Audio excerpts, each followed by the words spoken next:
성경을 보면 성경 중에 여러 가지 별명이 있는 성경들이 있습니다. 특별한 내용들이 좀 많이 집약되어서 증거되어져 있는 본문들인데요. 예를 들면 고린도전서 13장 같은 경우는 우리가 사랑장이라고 부르고, 또 고린도전서 15장 같은 경우는 소망장이라고 부릅니다. 그리고 오늘 우리가 읽은 이 히브리서 11장에는 믿음장이라는 별명이 하나 있습니다. 이 별명처럼 히브리서 11장에는 아담, 그리고 에녹, 노아, 아브람, 이삭, 야곱, 모세 등과 같이 구약 성경 속에서 우리가 한 번 이상은 들어봤을 만한 특별한 인물들의 믿음이 거론되어지고 있습니다. 다만 너무 다양한 인물들이 거론되다 보니 그 모든 사람들의 삶에 대해서는 자세하게 언급하지는 않고 그들이 어떤 믿음이 있었는지를 결론적으로 한두 절씩 표현하는 것이 이 히브리서 11장의 구조입니다. 이런 히브리서 11장을 잘 묵상하는 방법 중에 하나는 이 히브리서 11장에서 소개되었던 인물들이 구약 성경 속에서 어떤 삶을 살았고, 또 히브리서 11장에서 말하는 믿음을 어떤 상황 가운데 얻게 되었는지를 좀 발견할 수 있고 또 묵상해 갈 수 있다면 우리는 이 히브리서 11장을 이해하는데 더 큰 은혜를 받을 수 있게 되어집니다. 그런데 우리가 오늘 읽은 이 히브리서 11장 23절은 이 히브리서 11장의 구조 중에서 약간의 변칙을 주는 구절이라고 볼 수 있습니다. 자, 왜 그런지 성경을 보시면 히브리서 11장 23절, 믿음으로 모세가 났을 때에 그 부모가 아름다운 아임을 보고 라고 이야기하고 있죠. 자, 언뜻 이 본문을 보면 이게 모세에 대한 이야기다라고 생각을 할 수 있습니다. 근데 아이가 믿음을 가지고 태어날 수는 없잖아요. 태어날 때, 또는 자기 믿음으로 자기가 태어날 수는 없으니 이 본문은 모세에 대한 이야기가 아니라 이 본문은 믿음으로 모세를 낳은, 즉 모세의 부모의 믿음을 이야기해 주는 본문임을 우리는 쉽게 알 수 있습니다. 자, 그런데 왜 이 본문이 기존의 법칙을 살짝 깨는 본문인가 하면, 주인공이 아닌 모세는 이름이 거론되어지는데 정작 이 본문의 주인공인 모세의 부모의 이름은 성경이 밝혀주고 있지 않다는 것입니다. 심지어 오늘 본문의 배경이 되는 구약 성경 출애굽기 2장을 봐도요, 마찬가지입니다. 모세의 부모가 누구인지 그 이름을 드러내고 있지 않습니다. 물론 출애굽기 6장에 모세의 족보가 언급이 되다 보면 거기에서 부모가 누구인지 금방 확인할 수 있게 되어지지만, 적어도 오늘 성경 히브리서 11장 23절과 출애굽기에서는 믿음으로 모세를 낳은 믿음의 인물인 이 모세의 부모가 누구인지 굳이 밝혀주고 있지 않다는 것입니다. 저는 성경이 하나님의 감동으로 기록된 것임을 믿고, 또 히브리서 저자로 우리가 받아들이고 있는 사도 바울이 모세의 부모의 이름을 몰라서 빼먹었을 것이라고는 생각되지 않고 있기 때문에 오늘 본문은 분명 의도를 가지고 이름을 밝히지 않은 것이다라고 받아들일 수 있었습니다. 그래서 오늘 성경을 보면서 저는 이름이 구체적으로 드러나지 않은 채 주인공의 삶을 더 극적으로 보이게 하는, 철저하게 조연처럼 보이는 인물들의 믿음도 하나님께서는 기억하시고 또 성경이 기록하고 있다, 이렇게 우리가 이해할 수 있는 것이죠. 자, 그렇다면 오늘 성경이 기록하고 있는 이 이름이 기록되지 않은 이들의 믿음은 어떤 믿음이었을지 우리 다시 한번 본문을 보도록 하겠습니다.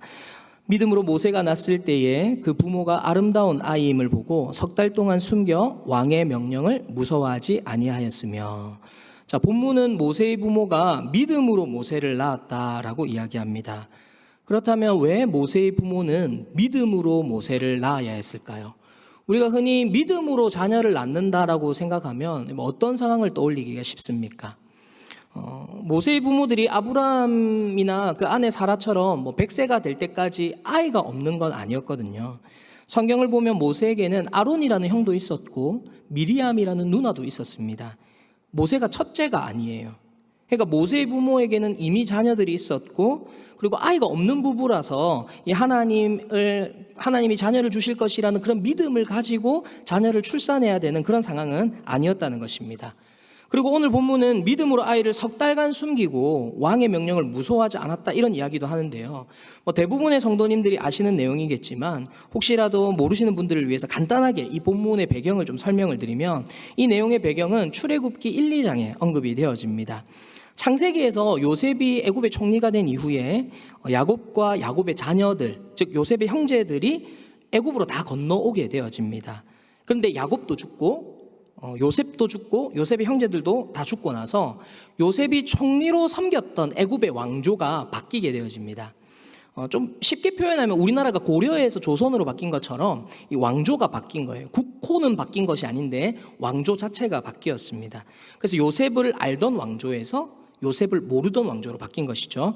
이전에 요셉을 알던 왕조는 요셉이 총리로 있으면서 자기 왕조 또 자기 나라에 많은 유익을 준 것을 알고 있기 때문에 이스라엘 백성들에게 굉장히 호의를 베풀었겠지만, 왕조가 바뀌고 나니까 애굽에서 가장 좋은 땅 고센 땅에 사는 이스라엘 백성들이 이 바뀐 왕조에게는 요셉도 중요하지 않고 그 고센 땅 기름진 땅을 차지하고 있는 이스라엘 백성들도 별로 좋게 인식되지 않았을 것입니다.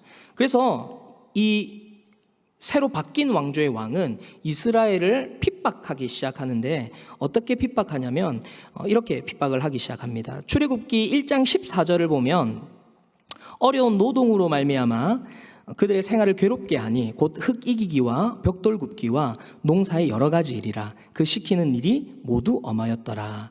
왕의 첫 번째 명령은 어려운 노동으로 일을 심하게 시키는 것이었습니다. 그러니까 이스라엘을 매우 고생시켜서 이제 노예로 삼았던 것이죠. 그리고 이제 두 번째, 이게 이제 오늘 본문과 관련되는 내용인데, 출애굽기 1장 22절을 보시면 그러므로 바로가 그의 모든 백성에게 명령하여 이르되 아들이 태어나거든 너희는 그를 나일강에 던지고 딸이거든 살려두라 하였더라 라고 이야기합니다. 두 번째 왕의 명령, 아들이 태어나면 나일강에 던져라. 얼마나 부당한 법입니까? 아들을 낳으면 죽이고 딸을 낳으면 살려두라니요. 참으로 부당하고 또 억울하고 또 이스라엘에게 심각한 위협이 되는 이런 말도 안 되는 환경이었기 때문에 모세의 부모는 모세를 믿음으로 출산해야 했던 것입니다. 그것이 오늘 본문의 배경이다. 우리가 그렇게 생각을 하면 되겠습니다. 이런 배경을 우리가 머릿속에 좀 기억을 하면서, 그러면 오늘 본문이 그리고 있는 이 믿음은 무엇이며 또 이 본문 안에서 기록되지 않은 믿음은 어떤 것들이 있는지 말씀과 생각을 함께 나누며 제가 받은 은혜를 여러분들도 함께 받는 은혜의 시간들이 될 수 있기를 바랍니다. 첫째로 오늘 본문을 통해서 우리가 알 수 있는 내용은 믿음으로 순종하는 용기는 말씀을 믿는 믿음에서 시작되어진다라는 사실입니다. 오늘 성경은 모세의 부모가 믿음으로 아이를 낳았다라고 이야기하고 있습니다. 앞서도 언급했지만 모세의 부모가 자녀를 낳지 못해서 믿음이 필요했던 것은 아니거든요. 아론과 미리암이라는 아이가 이미 있었고, 그리고 일부러 더 추가적으로 낳아야 할 특별한 이유가 없었던 것처럼 보입니다. 심지어 왕의 명령이 떨어졌잖아요. 아들을 낳으면 죽이라. 그런 상황에서 50%의 확률을 가지고 이 아이를 낳느냐 낳지 않느냐를 가지고 고민할 법도 한데 왜 이들은 믿음으로 모세를 낳아야 했을까? 여러분들에게도 한번 질문 드려보고 싶습니다. 여러분 같으면 어떻게 하시겠습니까? 이미 자녀가 둘이나 있는데 왕은 아들을 낳으면 죽이라는 명령을 내렸다면 여러분들은 자녀를 추가적으로 더 낳으시겠습니까? 아니면 안 낳으시겠습니까?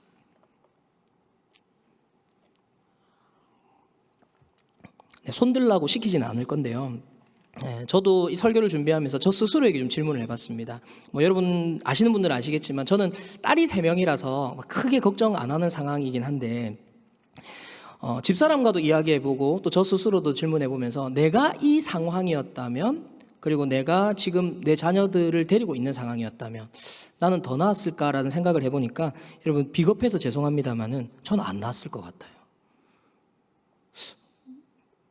그러니까 자녀가 없는 게 아니잖아요. 자녀가 이미 있는데 굳이 내가 더 나을 필요 있나? 지금 이 부당한 법이 지나갈 때까지 좀 숙이고 좀 견뎌보자, 이런 생각들을 저는 해봤을 것 같습니다. 그런데 모세의 부모는 그러지 않았다는 것이죠. 모세의 부모는요, 이미 자녀가 있음에도 불구하고 아이를 출산합니다.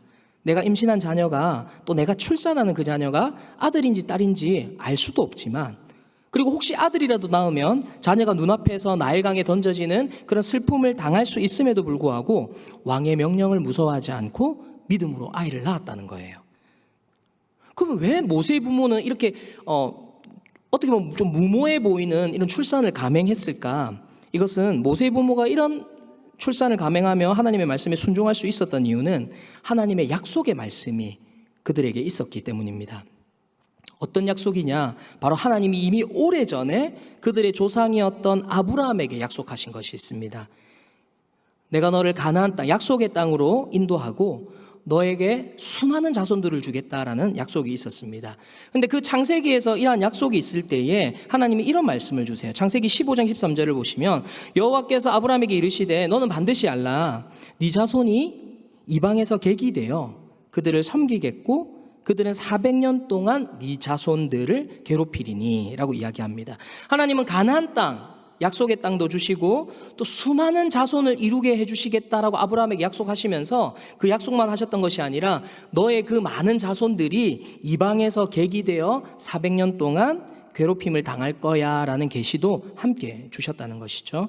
근데 그 계시가 거기서 끝난 것이 아닙니다. 창세기 15장 16절을 보면 네 자손은 4대 만에 다시 약속의 땅으로 돌아오게 될 것이니 이는 아모리 족속의 죄악이 아직 가득 차지 아니함이니라 하시더니, 그러니까 너희는 400년간 이방의 객이 되겠지만 4대가 지나게 되면 약속의 땅으로 다시 돌아올 거야. 이것이 하나님의 약속의 말씀이었습니다.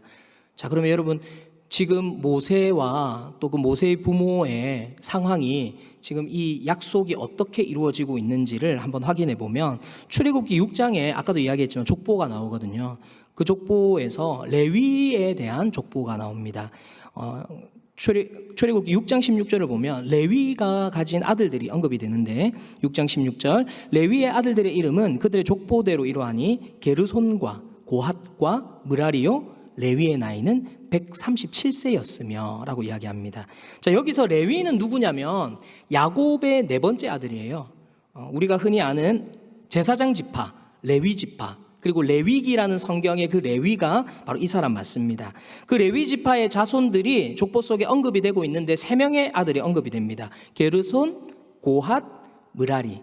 그리고 성경은 이 3명 중에 누구에게 좀 중심 이동을 하냐면 고핫에게 중심 이동을 합니다. 그래서 16절에서 18절로 이어지면 고핫의 아들들을 언급해 줍니다. 18절 고핫의 아들들은 아므람과 이스할과 헤브론과 우시엘이요 고핫의 나이는 133세였으며 고핫의 아들이 아므람, 이스할, 헤브론, 우시엘 4명의 이름이 언급이 되어지죠. 그럼 성경은 또 이 4명 중에 누구에게 관심을 가지냐? 아므람에게 관심을 가집니다. 6장 20절을 보면 아므람은 그들의 아버지의 누이 요게벳을 아내로 맞이하였고 그는 아론과 모세를 낳았으며 아므람의 나이는 137세였으며 아므람에게서 아론과 모세가 태어났죠. 이제 모세의 부모가 누구인지 나왔습니다. 아므론과 요게벳이라는 사람, 이들이 모세의 부모가 되는 것이죠. 자, 그러면 1대가 레위, 그리고 2대가 고핫이었고요. 3대가 아므람이었습니다. 이제 약속의 4대가 누가 됩니까? 네, 모세 때가 되는 것이죠. 물론 여기 변수가 있습니다. 레위가 들어올 때 레위 혼자 들어온 게 아니라 레위가 고핫을 이미 출산한 상태로 데려왔거든요. 아이로 들어왔어요. 그러니까 이방에서 네 번째로 이방에서 객이 되어서 4대 만에 나오게 된다면 고핫부터 들어갔으니까 고핫이 1대라고 치면 고핫, 아므람, 모세, 그리고 모세의 자녀 세대가 바로 출애굽하게 되는 약속의 땅에 나가게 되는 하나님의 약속이 이루어지는 그 약속의 4대가 되어진다는 것입니다. 그러니까 모세의 부모 입장에서는 자신의 다음 세대들에게 아들아, 내 자녀들아 잘 들어라. 하나님이 너희의 때나 아니면 너희 자손의 때에 우리를 약속의 땅으로 인도해 주실 거야. 이렇게 백날 이야기하는 것보다 하나님의 말씀을 의지함으로 믿음의 자녀의 대를 계속해서 이어나가는 모습을 보여주는 것이 다음 세대들에게 100번 이야기하는 것보다 훨씬 더 분명한 메시지가 되었다는 것입니다. 이것이 믿음으로 자녀를 낳아야 하는 모세의 부모의 믿음이었고 그리고 모세의 부모와 같은 세대 이스라엘 백성들의 믿음이었습니다. 그들은 나 하나 편하자고 나 하나 슬픔 당하지 않으려고 또 나 하나 고통받지 않으려고 아이를 낳는다 안 낳는다 가지고 고민하지 않았다는 거예요. 아들이 태어나면 물에 던져질 슬픔을 각오하고서라도 자녀를 낳는 믿음을 다음 세대들에게 보여주었던 것입니다. 애굽이나 다른 사람들 입장에서는 그 약속 이루어질지 안 이루어질지도 모르는데 무식하게 아이를 낳아서 죽임 당하게 하는 그런 무식한 행동이 어딨냐, 이 미련한 행동이 어딨냐라고 이야기할지 모르지만 이 믿음은 맹목적이고 막연한 순종이 아니라 하나님이 아브라함과 야곱을 통하여 분명하게 약속하신 내용들, 너희들은 애굽에서 영원히 살지 않을 거야. 지금은 우리가 고통당하고 있지만 이곳은 우리가 살 곳이 아니야. 우리는 하나님 나라의 백성이야. 하나님이 너희를 구원해 주셔서 약속의 땅으로 데리고 가주실 거야. 우리는 하나님 나라의 백성이야. 우리는 하나님 나라에서 살 자손들이야 라는 그 약속의 말씀을 믿는 믿음에 기초하여 이 이스라엘 백성들은 계속해서 출산하는 믿음의 순종들을 할 수 있었다는 것이죠. 자, 이것이 진짜 계속 전달되었는지 어떻게 알 수 있느냐? 이거는 요셉의 유언을 통해서도 알 수 있습니다. 창세기 50장 25절을 보면 요셉이 죽으면서 자기 주위에 있던 사람들, 그러니까 그때 당시 죽지 않았던 형제들이나 또 자기 아들들에게 이런 유언을 남깁니다. 요셉이 또 이스라엘 자손에게 맹세시켜 이르기를 하나님이 반드시 당신들을 돌보시리니 당신들은 여기서 내 해골을 메고 올라가겠다 하라 하였더라. 요셉이 부탁하는 건 그거예요. 너희들 약속의 땅으로 분명히 갈 거다. 하나님이 약속했으니까. 하나님이 약속했으니 너희 분명히 그쪽 땅으로 갈 건데 그때 갈 때 내 해골도 꼭 그쪽에다가 묻어줘. 가지고 가서. 지금은 내가 이 애굽 땅에서 죽어서 해골이 여기 묻히지만 내가 약속의 땅으로 갈 때는 내 해골을 꼭 꺼내서 같이 그 약속의 땅으로 가지고 가죠. 나는 그렇게 하나님의 약속이 이루어질 것을 신뢰하고 믿어. 이것을 요셉이 알려주었던 것이죠. 그런데 400년이 지나서 실제로 출애굽할 때 어떻게 했느냐? 출애굽기 13장 19절을 보시면 모세가 요셉의 유고를 가졌으니 이야기합니다. 이거 어떻게 알았겠습니까? 그죠? 400년이 지나서 그 자손들이 몇 대가 지난 그 자손들이 어떻게 알았습니까? 입으로 계속해서 증거되어지고 아침마다 밤마다 계속해서 들려졌던 거예요. 너희는 애굽에서 살 자손들이 아니야. 너희는 하나님의 약속의 땅으로 나아갈 자손들이야. 그리고 요셉이라는 예전에 애굽에 총리했던 우리의 선조가 나중에 그 약속의 땅으로 갈 때 자신의 해골을 가지고 가달라고 했어. 이것이 끊임없이 내려왔기 때문에 모세가 출애굽할 때 이 요셉의 유고를 가지고 그때 당시 이스라엘 자손들이 맹세했던 것을 지키는 모습들을 성경을 통해 확인할 수 있게 되는 것입니다. 이처럼 아브라함과 이삭과 야곱에게 약속하신 하나님의 약속은 요셉을 통하여 그리고 이스라엘 자손들을 통하여 계속해서 전해져 오고 있었고 이스라엘 백성들은 그 약속을 잊지 않고 그 말씀을 믿음으로 그들은 자신들의 현장에서 하나님의 말씀에 순종할 수 있었다는 것입니다. 그리고 시기적으로도 이제 약속한 400년이 거의 다 채워지고 있는 상황이었고 또 약속한 4대가 완성되기 직전이었습니다. 설령 아들이 태어나서 나일강에 던져진다고 하더라도 하나님의 약속이 내 때가 아니라 내 자녀에 대해서 이루어진다 하더라도 반드시 이루어질 것이니 그 축복을 나는 못 누리더라도 내 자녀의 또 내 다음 세대들이 그 약속을 이루게 될 테니 다음 세대들을 생산해내는 그 일을 이스라엘 백성들은 멈출 수 없었던 것입니다. 그래서 성경은 이스라엘 백성 또 모세의 부모가 왕의 두려운 명령이 있었어도 그 명령이 무서웠다는 거예요. 두려워했다는 겁니다. 그렇지만 두려워하지 않고 무서워하지 않고 믿음으로 모세를 낳았다라고 성경이 우리들에게 보여주고 있는 것이죠. 여러분, 믿음을 행한다는 것은 이처럼 막연한 용기와 맹목적인 순종을 이야기하는 것이 아닙니다. 믿음의 순종은 그 믿음을 허락하신 하나님의 말씀을 믿는 믿음의 기초함이며 지금 당장은 눈에 보이지 않는 것 같고 또 그 약속이 너무 멀리 있는 것 같지만 그 약속을 믿을 때에 약속에 신실하신 하나님이 우리의 삶을 통해 역사하실 것을 믿으시기를 바랍니다.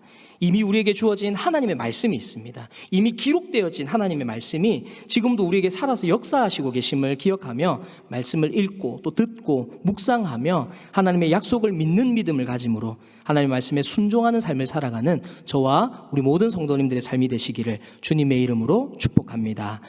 두 번째로 오늘 본문을 통하여 알 수 있는 내용은 믿음의 순종은 최악의 상황에서도 최선을 다하게 합니다. 믿음은 이념이나 생각이 아닙니다. 믿음은 반드시 행함을 동반한다는 것이 성경이 말하는 믿음이에요.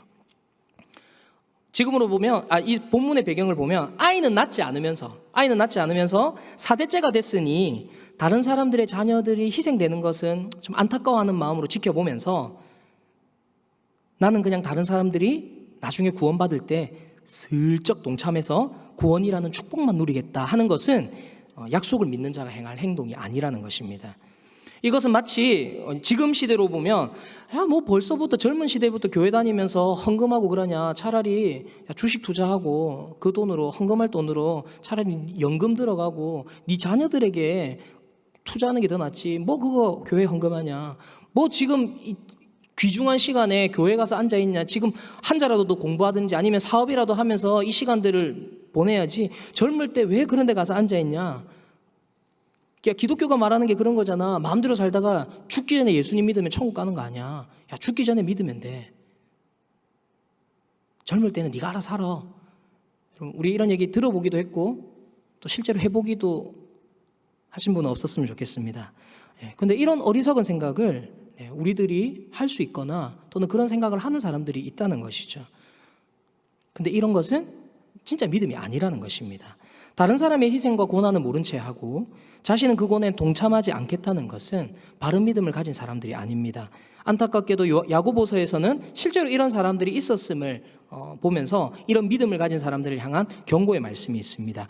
야고보서 2장 26절을 보면 영혼 없는 몸이 죽은 것 같이 행함이 없는 믿음은 죽은 것이다 라고 이야기합니다. 오늘 본문의 내용을 비교하면 나는 4대 만에 구원받을 것이라는 거 믿어.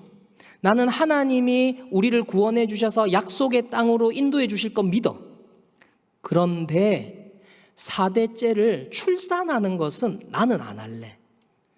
나 말고도 그거 순종하는 많은 이스라엘 민족들이 있으니까 일부러 나까지는 안 해도 될 것 같아. 하지만 나는 믿어. 구원받을 거 믿어. 나는 약속의 땅으로 갈 거 믿어. 그러니 나는 구원받을 수 있을 거야 라고 생각하는 사람들에게 오늘 성경이 대답하는 것이죠. 행함이 없는 믿음은 죽은 것이다 라고 이야기하고 있는 겁니다. 진정한 믿음은 말만 하는 것이 아니고 믿기 때문에 행동하는 것, 그것이 바로 믿음이라는 것입니다. 설령 그 믿음을 행하는 환경이 최악의 환경이라 할지라도 변할 것은 없습니다. 하나님, 저 바로가, 저 애굽이 우리가 아들 낳으면 죽이게 한대요. 하나님, 저 바로 빨리 죽게 해주세요. 하나님, 저 애굽 쫄딱 망하게 해주세요. 그래서 이 애굽도 망하고 저 바로도 죽으면, 그래서 내가 이제 아무런 걱정할 것 없는 상황이 되면 그때 하나님 말씀에 순종하고 제가 하나님 열심히 믿을게요 라고 이야기하는 것은 믿음도 아니요 순종도 아니라는 것입니다. 내가 순종할 만하면 순종할게요. 내가 상황이 다 풀리고 괜찮아지면 내가 그때 헌신할게요. 내가 믿을만 하면 믿을게요. 이렇게 이야기하는 것은 진짜 믿음이 아니라는 것이죠. 그래서 오늘 본문 속에서 모세의 부모를 보십시오. 왕이 아들을 낳으면 죽인다라는 협박, 그 무서운 협박 속에서도 자신들이 아들을 낳을지 딸을 낳을지 알지도 못하면서 그들은 아이들을 임신하고 출산하는 일들을 멈추지 않았다는 것입니다. 게다가 모세의 부모는요 3개월간 아이를 키워요. 특별히 출애굽기 2장 2절 3절은 이렇게 이 상황을 표현합니다. 3달 동안 그를 숨겼으나 더 숨길 수 없게 되매. 저는 이 본문을 보면서 그런 생각을 했어요. 아마도 모세의 부모는 더 숨길 수 있었으면 더 숨겼겠구나. 근데 이젠 진짜 더 숨기지 못하는 상황이 되는 거예요. 모세의 부모가 아들이 태어나면 아들이 죽을 수도 있었지만 두려움을 무릅쓰고 일단 아이를 낳습니다. 근데 나쁜 예감은 항상 맞잖아요. 나쁜 예감은. 낳았더니 아들이에요. 애굽 병사한테 들키면 안 되니까 일단은 조용히 시켜가지고 키울 수 있을 만큼 키워봐요. 근데 3개월이 지나니까 이제 이 울음소리가 도저히 우렁차서 이제는 도저히 숨길 수 없는 상황이 왔던 거예요. 누가 봐도 여자아이의 울음소리가 아니라 남자아이의 울음소리예요. 숨길 수 있을 때까지는 해봤는데 이제 더 이상은 숨길 수 없을 때가 된 거예요. 거기서 가만히 있어봤자 이 아이는 죽임을 당할 뿐이에요. 그래서 어떻게 하느냐, 모세의 부모는 그 아이를 데리고 나일강으로 나아갑니다. 나일강으로 데려가서 뭐 어떻게 하려고 했느냐, 그냥 운에 맡기면서 아이를 나일강물에 띄운 게 아니에요. 아이를 나일강물에 띄우기는 띄우는데 어떻게 하냐면 최선을 다해서 준비를 갖춥니다. 출애굽기 2장 3절을 보시면 더 숨길 수 없게 되매 그를 위하여 갈대 상자를 가져다가 역청과 나무 진을 치라고 아기를 거기 담아 나일 강가 갈대 사이에 두고 최선을 다해서 준비하죠. 갈대 상자를 준비합니다. 혹시 물이라도 셀까봐 역청하고 나무진을 칠했다고 이야기합니다. 최대한 오랫동안 이 바구니가 가라앉지 않도록 역청과 나무진을 칠한 거예요. 그리고 여러분 그 성경 구절의 마지막에 이런 표현이 있었죠. 나일 강가 갈대 사이에 뒀다. 이 무슨 말일까요? 네, 그냥 막 흘러가도록 두지 않았다는 겁니다. 최대한 오랫동안 그 아이의 바구니가 강가 갈대 사이에서 머물며 혹시 아이가 우는 소리를 듣고 마음에 이 동정심이 이른 애굽 사람 누군가가 그 아이를 혹시나 거두어서 입양이라도 해서 자기 집에 데려가서 키울 수 있도록 강가 갈대 사이에 막 흘러가도록 두지 않았다는 거예요. 최대한, 어떻게든 최대한 이후의 것까지 내가 관여할 수 있는 건 아니지만 내가 할 수 있는 한도에서는 최선을 다해서 그 아이를 위해 준비를 해줬다는 것입니다. 물론 그 뒤는 하나님께 맡기는 것이기 때문에 내 역량이 아닌 것이죠. 그러니까 모세의 부모는 더 이상 키울 수 없고 어차피 강에 던져지게 될 테니 자포자기하는 마음으로 나일강에 가서 어차피 죽을 거 조금이라도 떠내려가다가 재수 좋으면 살고 재수가 없으면 죽는 거지, 이런 마음으로 가지 않았다는 겁니다. 최악의 상황인 지금 할 수 있는 최선을 다해서 준비하며 행동해 나간 것이죠. 이처럼 진정한 믿음은 행동으로 이어집니다. 그것도 할 수 있는 최선을 다해서 하게 합니다. 비록 최악의 상황이라 할지라도, 그래서 내가 할 수 있는 게 별로 없다 하더라도, 그 행동의 결과를 예측할 수 없다 하더라도 할 수 있는 최선을 다하는 것, 이것이 바로 믿음으로 순종하는 삶인 것이죠. 여러분, 우리가 신앙생활하는 그 상황이 늘 신앙생활하기 좋은 상황이기만을 바라서는 안 됩니다. 내가 지금 가장 열심히 신앙생활했던 때가 언제인지 한번 여러분 생각해 보세요. 여러분들이 가장 뜨겁게 열심히 신앙생활했던 때가 언제입니까? 좋은 환경들 때문이었습니까? 뭐 신앙생활 안 하고는 견딜 수 없을 만큼 모든 환경들이 다 열려 있고 너무 막 잘 되고 아무 걱정 없어서 그때 신앙생활이 잘 되었었나요? 아니면 환경은 힘들었지만 하나님이 부어주시는 은혜가 있었기 때문에 잘 되었었나요? 여러분, 신앙생활하기 쉽지 않은 순간들이 있지만 그 삶 가운데 하나님의 은혜를 풍성히 누렸기 때문 아닙니까? 그래서 신앙생활하기 좋은 환경이란 없습니다. 신앙생활을 하기에 좋은 환경을 바라서는 안 됩니다. 순종할 만해서 순종하고 믿을 만해서 믿는 것은 신앙 없이도 할 수 있는 일들이에요. 여러분, 세상에 나가보십시오. 하나님 믿지 않는 사람들도 불쌍한 사람들 도와줘요. 이웃을 사랑하는 행동들을 해요. 믿음이 없이도 할 수 있는 일들이에요. 그러므로 우리는 신앙생활하기 좋은 환경만을 바라고 만들려고 노력하기보다 지금 내가 살아내야 하는 이 환경, 이 상황, 참 신앙생활하기 어려운 순간이라 하더라도 내가 할 수 있는 작은 것이라도 믿음의 순종을 행할 수 있기를 바랍니다. 진짜 믿음은 위기 가운데 드러나게 되잖아요. 우리가 지금 살아가는 현실이, 또 앞으로 우리가 살아갈 현실이 좋을 때도 있고 나쁠 때도 있겠지만 그 모든 순간 내가 할 수 있는 최선을 다하며 믿음으로 순종하는 삶을 살아가는 저와 또 우리 모든 성도님들 되시기를 주님의 이름으로 축복합니다.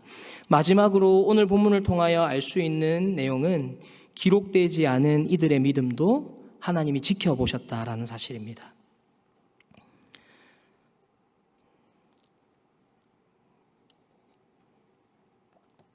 오늘 성경도 그렇고 출애굽기도 그렇고 이상하게도 모세의 부모가 누구인지 밝혀주지 않습니다.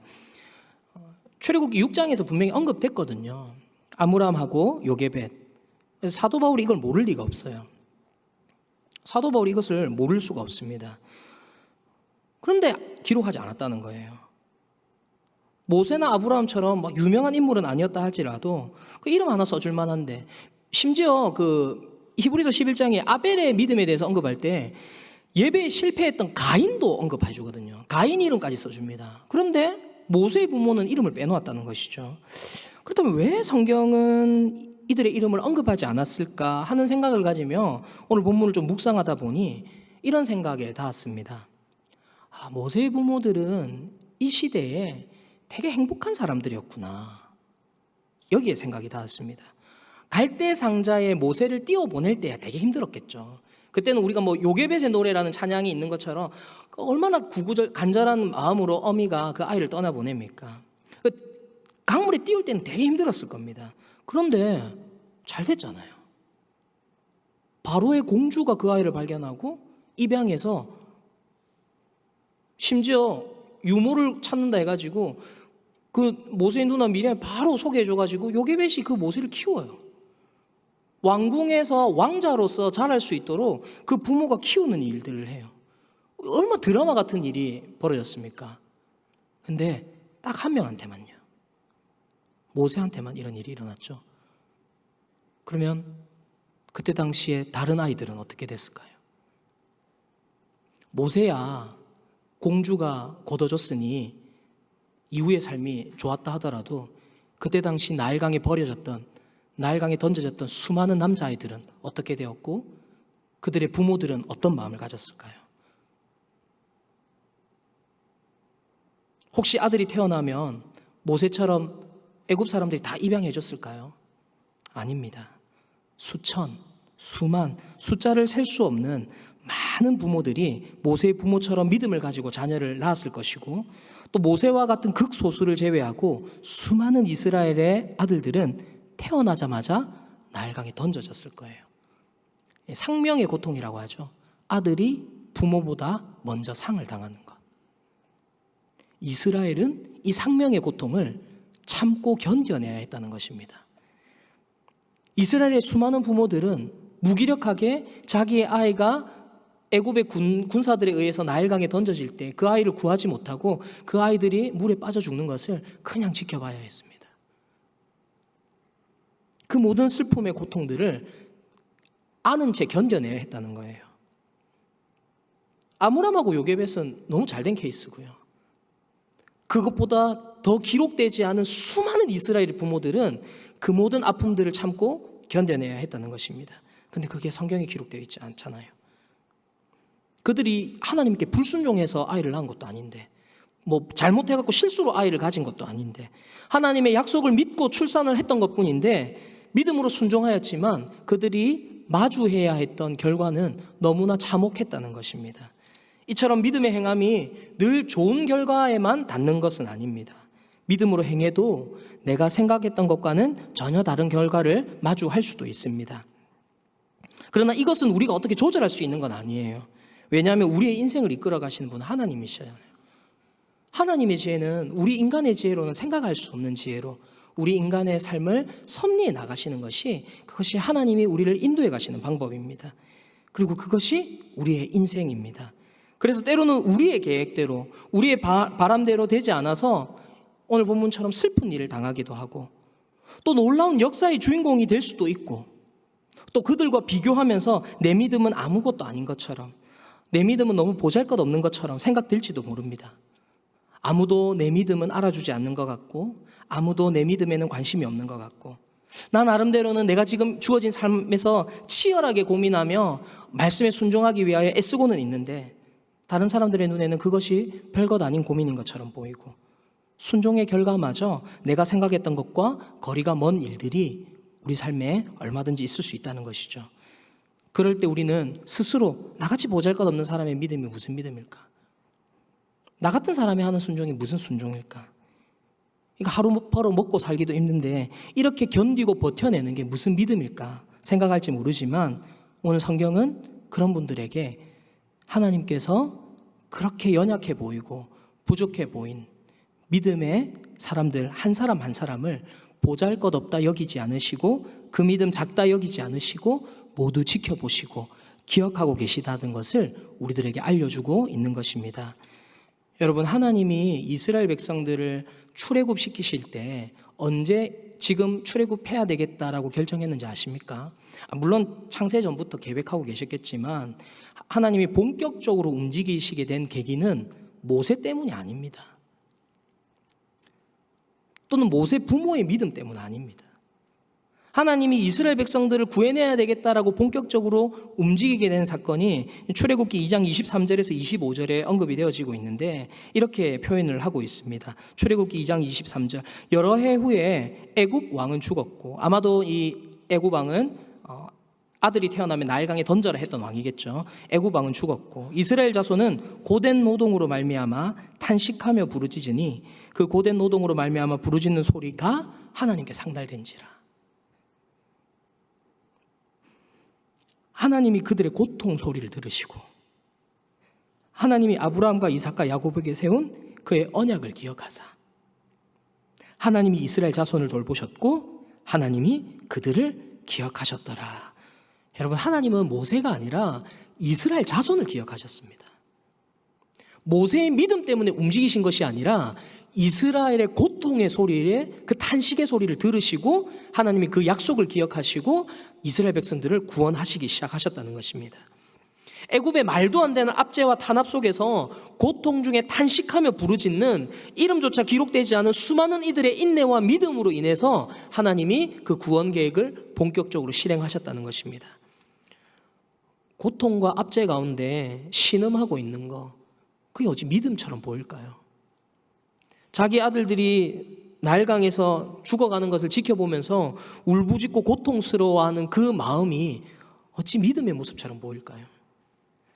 그러나 이처럼 무기력하고 연약한 그 모습 하나하나를 하나님은 없다 여기지 않으시고 그렇게 이름이 밝혀지지 않고 기록되어 있지 않은 수많은 이들의 믿음을 통해 하나님의 구원 역사가 시작되었음을 여러분 기억하시고 믿으시기 바랍니다.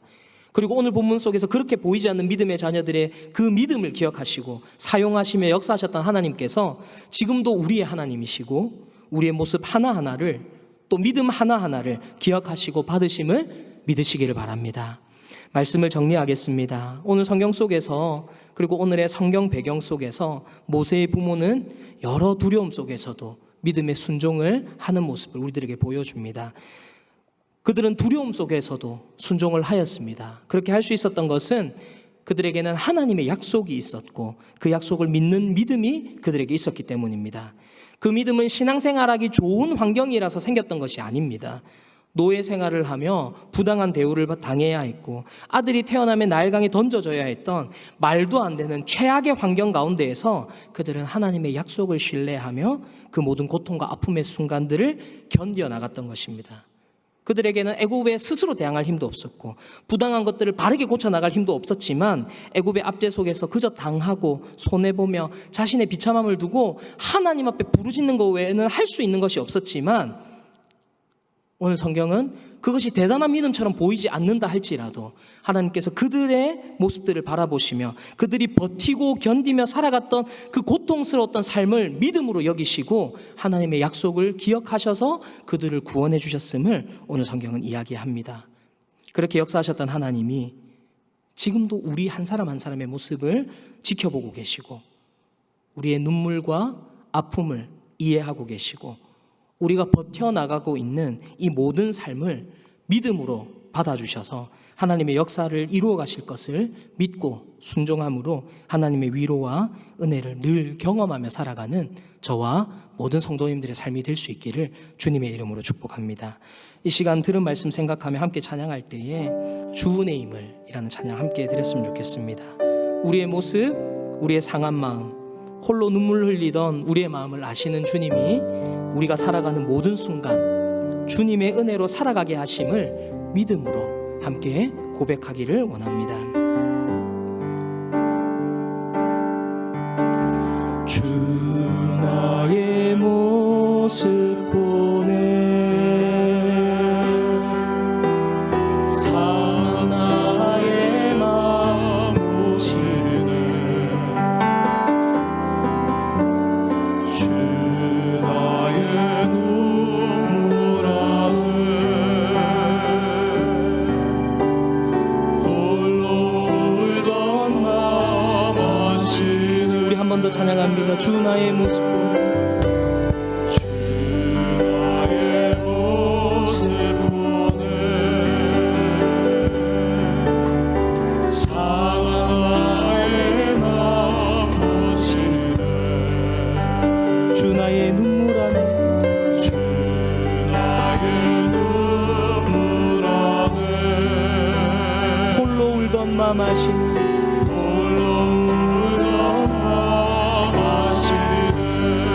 세상 소망 다 사라져가고 세상 소망 다 사라져가고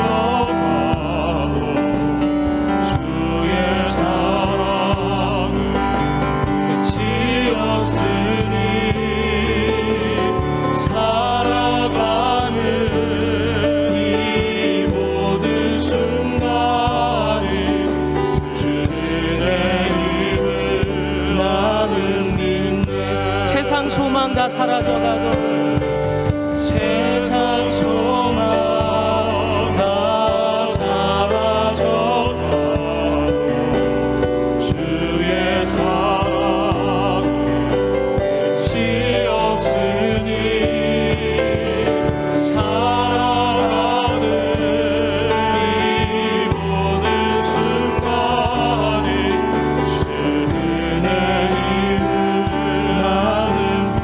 번 더 찬양하겠습니다. 주 나의 모습 보네, 주 나의 모습 보네, 상한 나의 맘 보시네, 상한 나의 맘 보시네, 주 나의 눈물 안에, 주 나의 눈물 안에 홀로 울던 맘 아시네,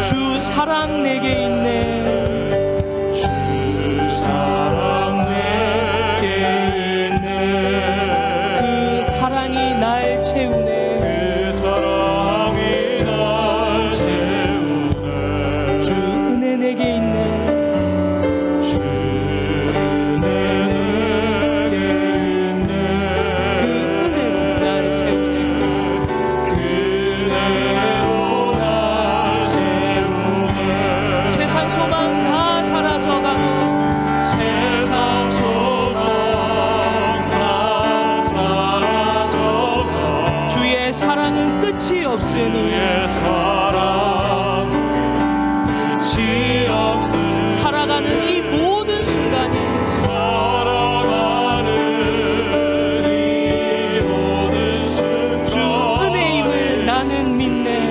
은혜임을 나는 믿네, 세상 소망 다 사라져가도 세상 소망 다 사라져가도 주의 사랑 끝이 없으니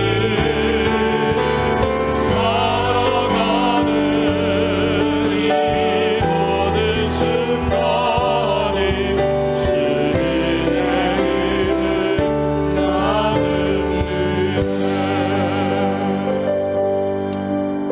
참 신앙생활하기 쉽지 않은 시기를 우리가 살아간다는 생각이 듭니다. 어쩌면 앞으로 더 심해질 겁니다. 그리고 이런 순간을 살아가다 보면 지금 내가 믿는 게 잘하고 있는 게 맞는지, 내 신앙이 지금 잘 나아가고 있는지 회의감이 들 때도 있을 것이라는 생각이 듭니다. 그런데 하나님이 우리가 어려운 순간에 있는 것을 아십니다. 버티고 견뎌내는 것이 하나님이 주시는 은혜 때문이라고 성경은 우리들에게 이야기하고 있습니다.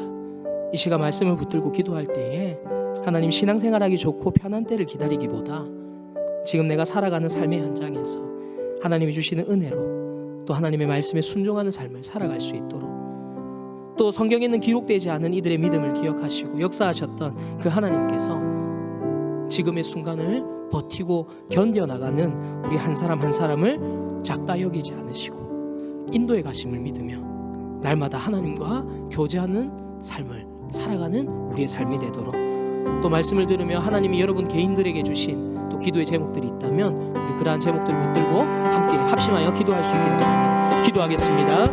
하나님 아버지, 오늘도 말씀을 우리들에게 귀한 말씀 또 하나님의 은혜를 받을 수 있게 하시는 감사합니다. 우리의 삶이 좀 신앙생활하기 쉽고 편한 때는 아니지, 그러한 때가 열리기를 기대하고 그러한 때를 만들기 원하게 쓰기보다 지금 내게 주어진 그 삶의 현장에서 말씀으로 역사하시고 은혜를 공급해 주시는 그 하나님이 지금도 우리와 함께 하시는 믿음으로, 하나님의 말씀을 믿는 믿음으로 믿음의 순종을 이어나가는 우리의 삶이 될 수 있도록 주님 은혜를 더하여 주시옵소서. 성경 속에서 기록되지 않았지만, 성경 속에서 눈에 띄지 않지만 그 모든 어려움의 순간들을 견뎌냈던 그 이스라엘 백성들의 믿음 하나하나를 하나님께서 없다 여기지 않으시고 작다 여기지 않으시고 기억하시고 역사하시며 그들을 구원해내신 그 하나님은 지금도 우리와 함께 하심을 믿으며 모든 순간들을 하나님의 은혜로 이겨내는 우리의 삶이 되게 하여 주시옵소서. 사랑의 하나님, 하나님의 약속의 말씀을 믿는 믿음으로 자녀들이 죽임을 당할 수 있는 두려움 앞에서도 자신들의 믿음을 삶으로 증명하며 지켜나갔던 기록되지 않은 이들의 믿음을 바라봅니다. 그들의 믿음 작다 여기지 않으시고 역사하신 하나님께서 지금도 우리와 함께 하심을 믿습니다.